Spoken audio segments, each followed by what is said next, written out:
being patient with us. We've run a little late tonight with an executive session we were in. At this time, before we get started with the official meeting, I'd like to ask Commissioner Rowland if he'd return thanks. Father, we thank you for today. We thank you for this group that's come here to do the business of the county. Our hearts are heavy with losing one of our employees recently, Ms. Buckner, and also for the people out in Texas who are dealing with the tragedy and loss of life and loss of property there, where we ask you to hold them in your hands. Lord, let us do the business of this county as you would see fit. In Jesus' name we pray. Amen. Let's pledge allegiance.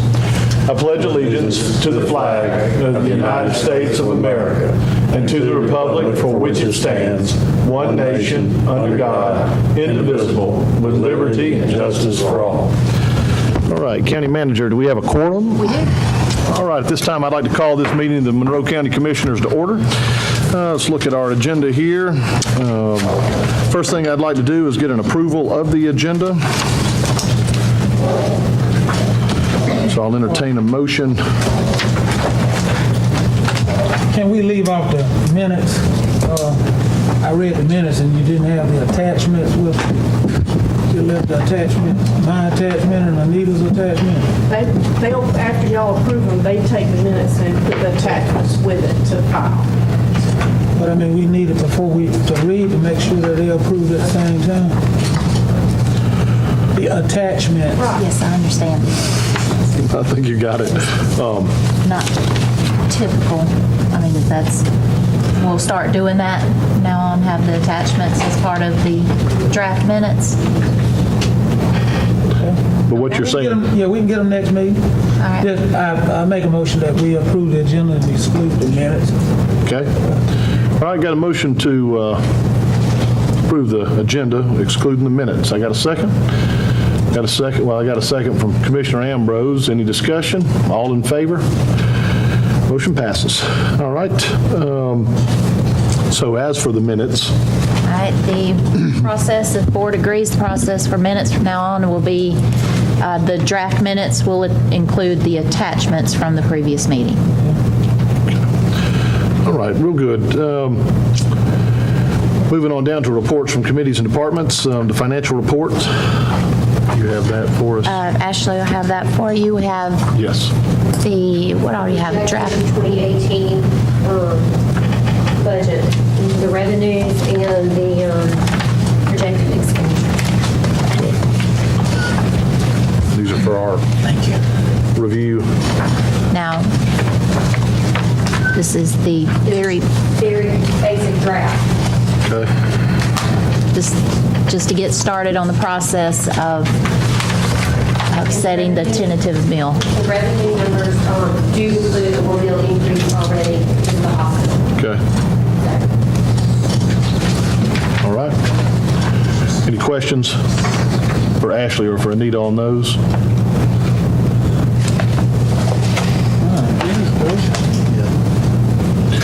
This will change. This will change many times over the next 2 months. This is for us to review. This is for us to take and review and do. Okay. All right, moving on down to tab C. Yes, purchases over $2,500. Both these purchases come from our jail at the sheriff's office. The first, they're asking to go ahead and order a Dodge Durango for the jail staff. This would come from jail fine funds, but the reason they're asking now is they take about 3 months to come in, and that is for $29,000 for the base car, and then another $2,000 to $3,000 to equip it. And then the other is for $5,000 for Daco Technologies. They're the ones who handle the security cameras inside the jail. We've done one upgrade. This is phase 2 of an upgrade that they were asking for. Okay. What was the Durango for? For the jail, it's a transport vehicle. You said there were 2 purchases over $2,500. Is it just this one? No, it's the 2. These are 2 different purchases. I'm sorry. I got it. All right, I'm clear on that. Same department. Yes. Department. So, Any questions for Anita on that? vote from us on, Anything over 2,500, the board votes on. seeing no questions, I'll entertain a motion to approve the purchase. Got a motion by Commissioner Rowland. Do I have a second? I'll second. Commissioner Ambrose is seconded.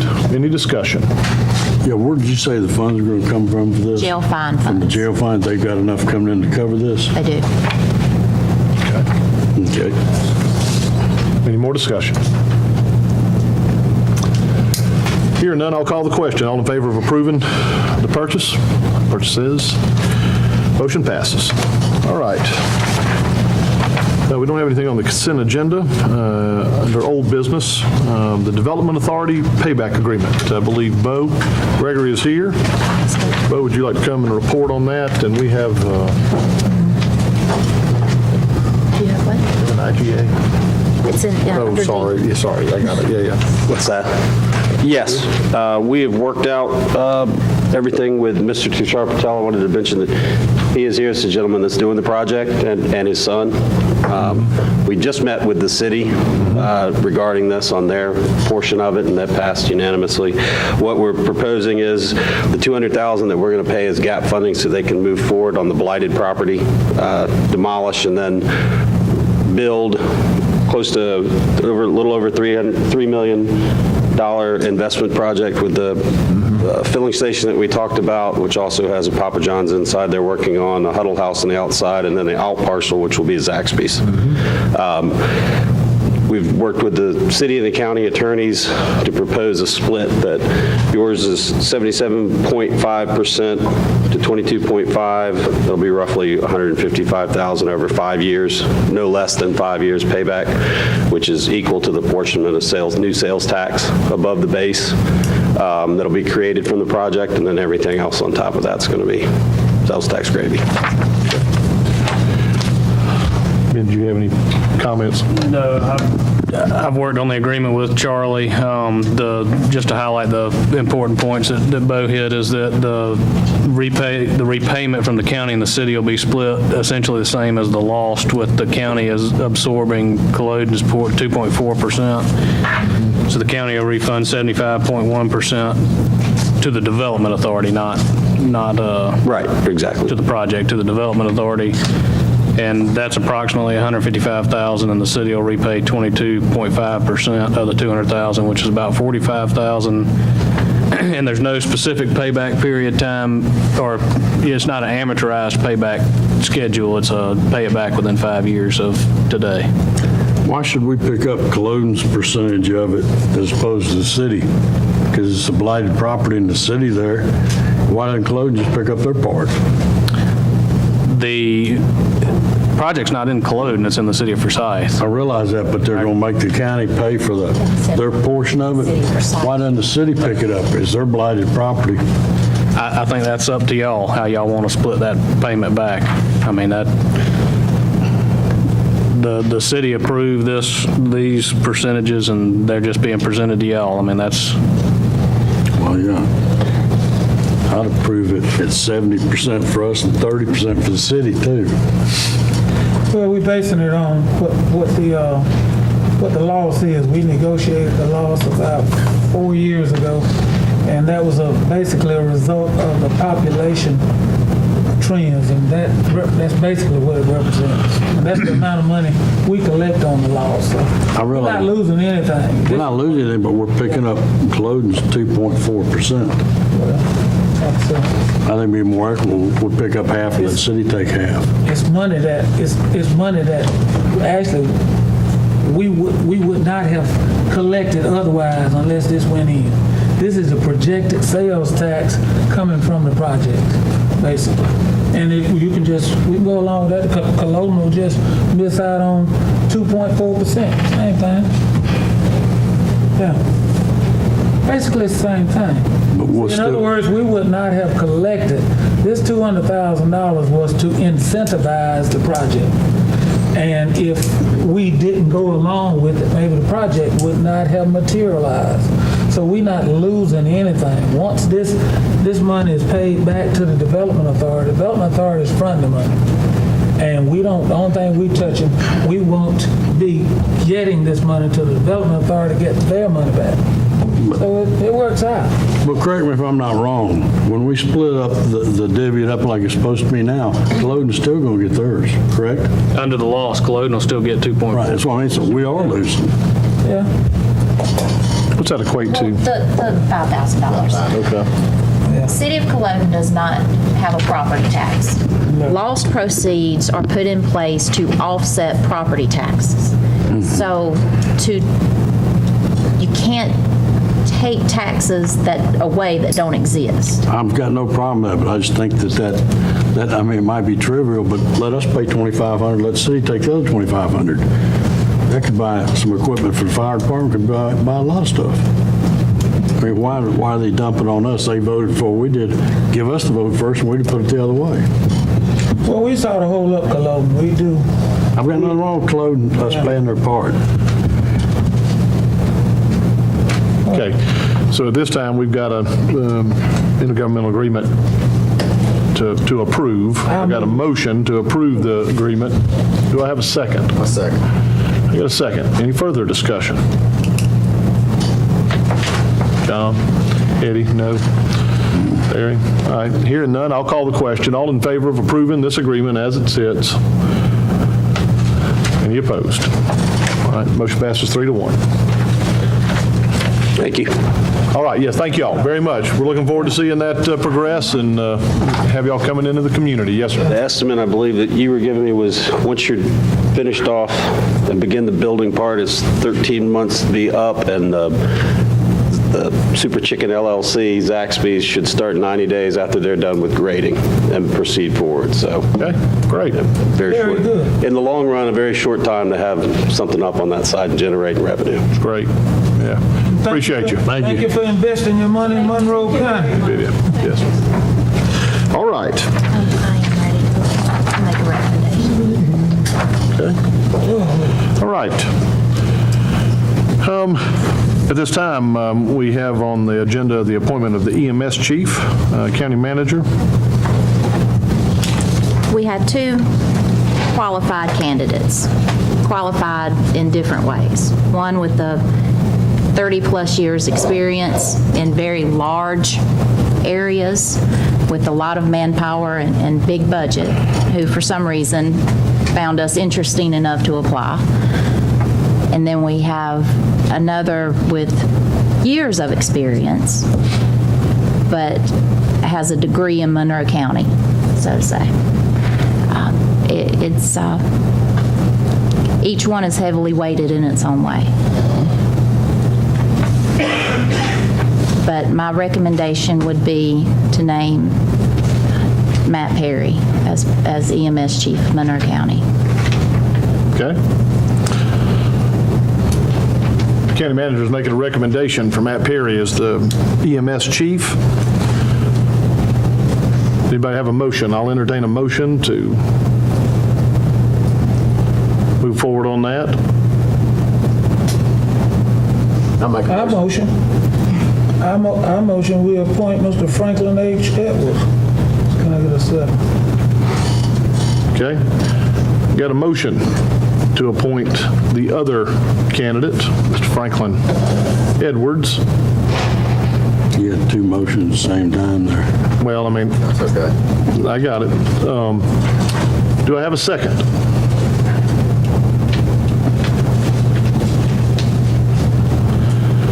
Hearing none, the motion will fail due to lack of second. This time, Commissioner Rowland, I think you had a motion. Make a motion. Matt Perry. Got a motion to appoint Matt Perry as an EMS chief.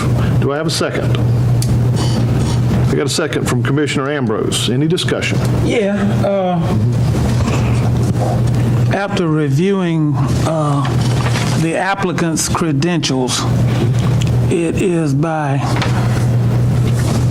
no dilemma in anybody's mind. Mr. Edwards has got far superior credentials and experience in the firefighting and EMS areas.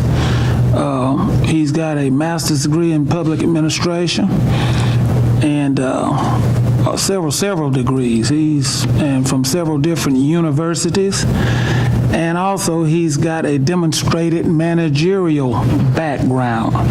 He has headed up fire departments with 15, 25 million, and on and on. He's been the fire chief and EMS director in cities and counties way bigger than Monroe County. And after meeting with Mr. Edwards and interviewing him, found him thoroughly qualified in every area. And I think it's in Monroe County's interest to hire the best qualified candidate. And I understand Mr. Perry is from here. That may weigh into it somewhat. I'm from here. But my belief is that you should always hire the most and best qualified person. And based on what we've seen and the degrees and credentials that this gentleman has got, he would be the best candidate for this position. I've been affiliated with Monroe County's fire department since 1973, either actively or inactive or in some way.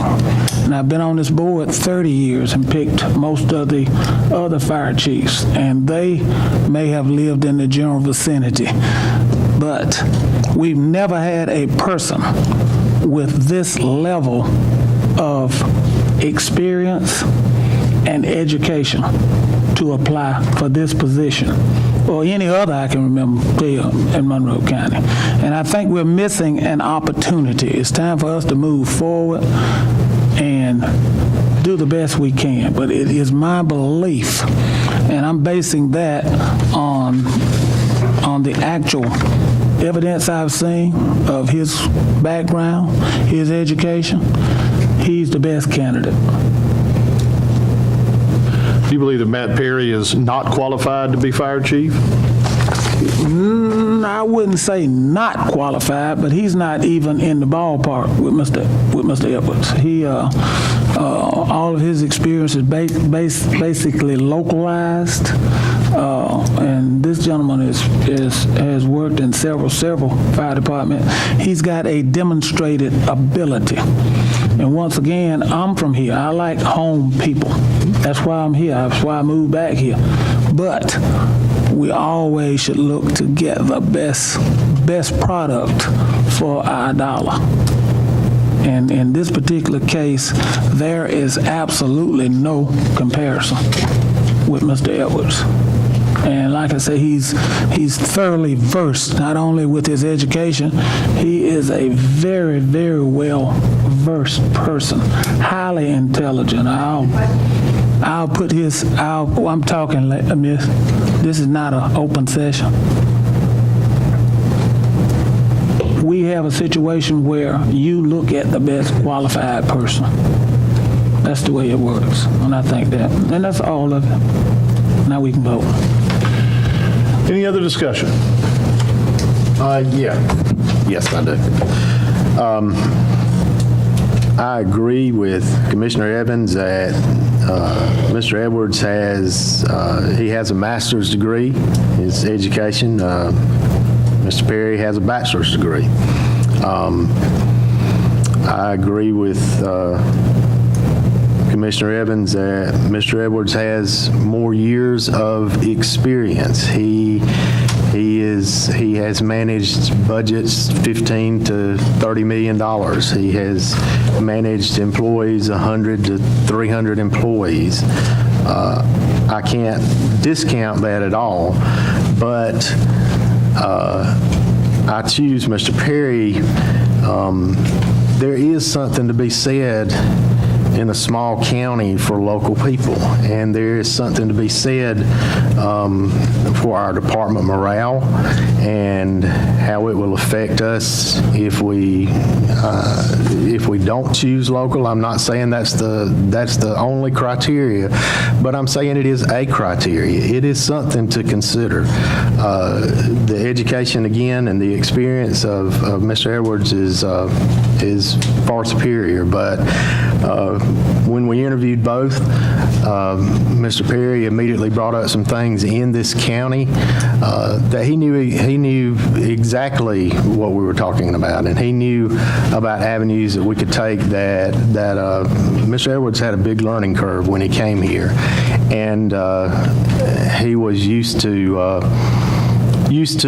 managing a much larger department, and Mr. Perry is used to managing this size department, and also has a lot of,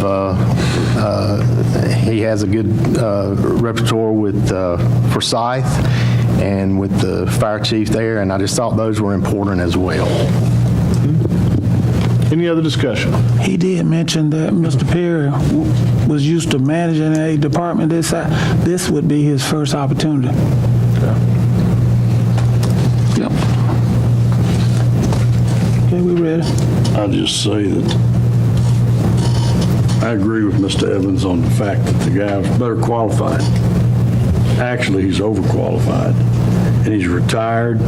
He does consulting on the side, and he's not going to stop that. And if we put him on here, a month later he's gone, then we're back to square one. So I think a better fit would be Matt Perry, would be here long-term. And if he doesn't work out, we can make changes then. But this, Mr. Edwards, I'm afraid, would be gone very quick. All right. Hearing all the discussion, I'll call the question on the motion to appoint Matt Perry as EMS chief. All in favor? Any opposed? Motion passes 3-1. All right. Next on the agenda under new business is the Creekside subdivision, a re-subdividing of lots. All right. Yes, this is the second time around. Yeah, come on up. You have no, you can stay. You have a set there, and I have a set here. This is, Mr. Ingram, this started with 2 lots, now going to 4? No, they're just 3 lots. Just 3? Lots 30, Lot 26, and Lot 14. Right here. And then one on the cul-de-sac. And So how long is this? gentlemen, a couple of weeks, Anita, you want to start the discussion and or do you want me to introduce it? Go ahead, I'm still looking for the variant. Oh, and I may have a solution too. I just was Okay. looking while I was waiting. Okay. Gentlemen, you recall a couple of weeks ago, you approved the subdividing of the plat for Creekside, which added 15 lots that were subdivided.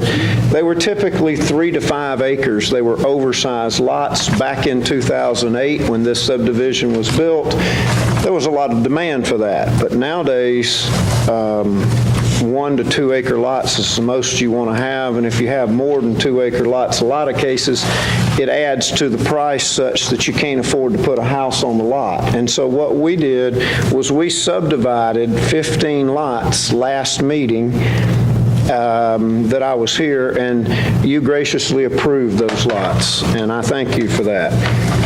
We didn't have time, Steve didn't have time and by the way, the reason we were in such a rush to get those 15 done is we had a building permit that was being held up on a house that needed to get started. So we went ahead and got those 15. I'm coming back to you today asking for 3 additional lots because now Steve's had a chance to do these 3 lots. 2 of them were some of our bigger lots, so of course it took Steve more time in the field to get the work done. Now, so today I'm here to ask you to subdivide, if you will approve subdividing Lot 30, Lot 26, and 14. Now, in fairness, Anita, when I first came in, said, well, Otis, I didn't notice that two of these lots have less than 150 feet frontage, even though they're more than an acre. Your ordinances say 150 feet and more than an acre. I wasn't sure if those were two that you had to have as an and or an or. And Anita cleared that up with me and said, no, you have to have both. Well, and then my rebuttal to that, Anita, is as I was looking at these lots, Lot 30 on the legend here has 180 feet for each subdivided lot on the front. Lot 26 and Lot 14, unless I'm mistaken, have 150 feet, but because they're in a cul-de-sac, gentlemen, you understand they're pie-shaped. And so what happens is the divided line for the 150 feet gets moved back on the lot so that you can get your 150 feet. Gotta look at this over here, at these numbers. These two, I think, 36 and 22. But those aren't in the curve though, right? That's not. That's what these in the boxes. 22 and 36. 125. 36 is down here. 124. Okay. All right. How come they're like that? How come it's on curve there? It's like a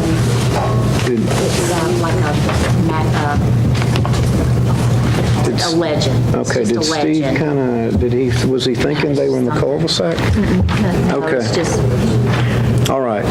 Well, Anita has straightened me out, and it appears that the legend here puts it under curve data, which I thought was in the cul-de-sac. Apparently, this Lot 30 that's the only one, right? Which one?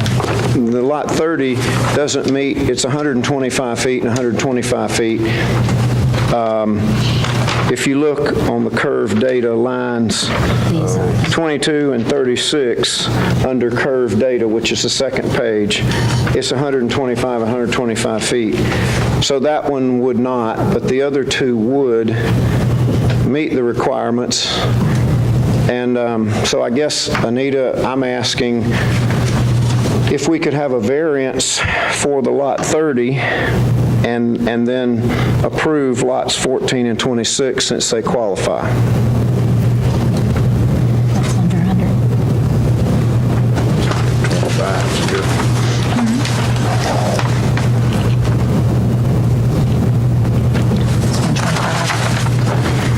Just verifying, those are 125. Okay. It's been so long since we had subdivision work up here. I had to refresh myself on the appropriate I hope you'll have more. procedures. So do we. It's a variance for a subdivision is processed the same way as for zoning. So I got to go back through zoning for that Lot 30. You don't have to go through zoning, but we have to have the notification process. Okay. Then it comes here to All the right. board. Okay. Well, would that mean that Lot 14 and Lot 26 we could vote on tonight? Yeah, those are the ones in the cul-de-sac. Yes, ma'am. I see no reason to not allow that Okay. in the cul-de-sac. Okay. All right, I'll entertain a motion right now to make the changes, amendment, or what are we calling it? It's a variance? No, the four lots that we're talking Right. about. Two of them are too narrow. I got Two of that them for are too now. narrow. So you are approving the new split for lot 14 and 26? 26. Okay, that's all we need to do. So is it 14A-2?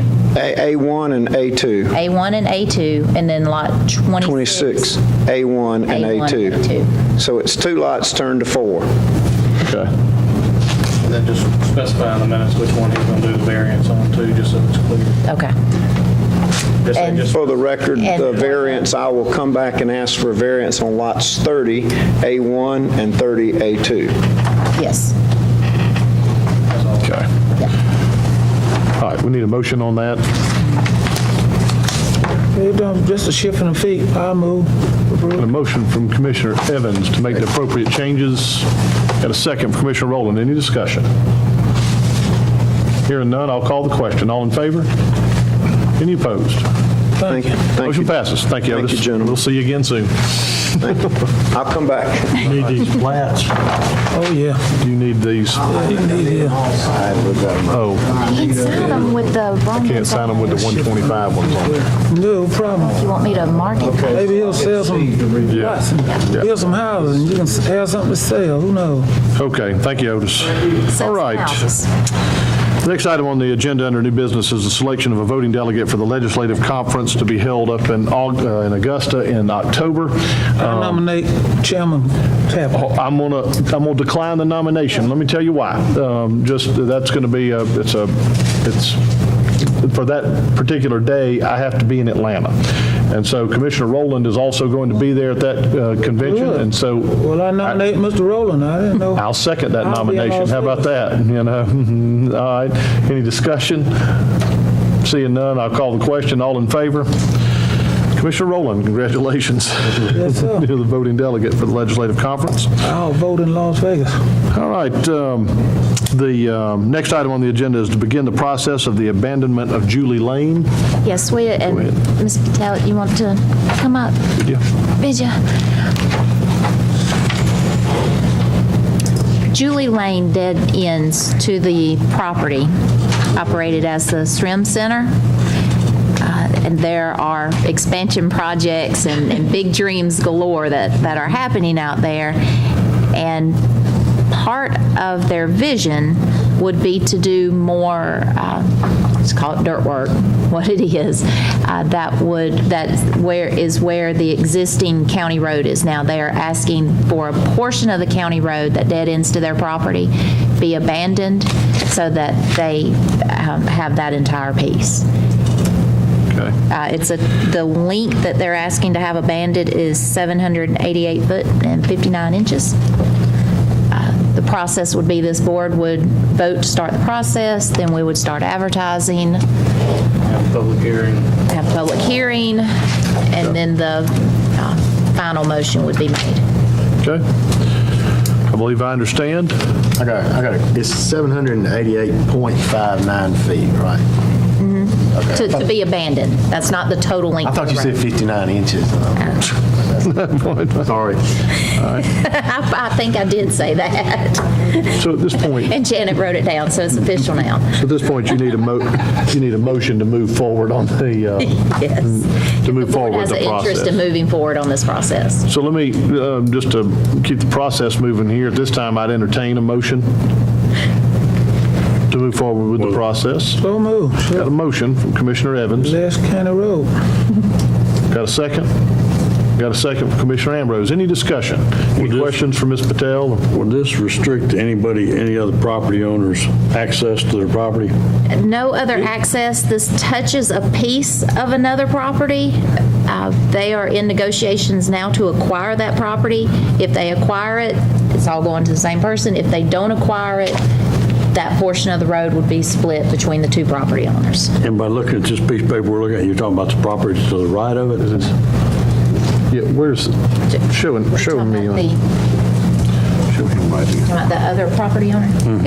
They're trying to acquire this, but this property extends on down, so they would still have access. Because the road's right here. Okay. Right now, the grayed out area is the area to abandon? Yes. Is that right? Okay.